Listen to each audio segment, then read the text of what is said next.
عزيز آل سعود غادر بحمد الله ورعايته مستشفى بريسبيتريان مساء الثلاثاء بعد أن من الله جل جلاله عليه بالصحة والعافية.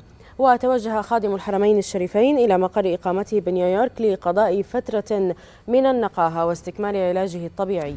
وقد وجه الملك خالص شكره ومحبته وامتنانه لأبنائه وبناته شعب المملكة العربية السعودية على مشاعرهم النبيلة تجاهه، كما عبر عن خالص شكره وتقديره لكل من سأل أو بعث بتمنياته له بالصحة والعافية، خاصة أصحاب الجلالة والفخامة والسمو قادة الدول العربية والإسلامية والصديقة.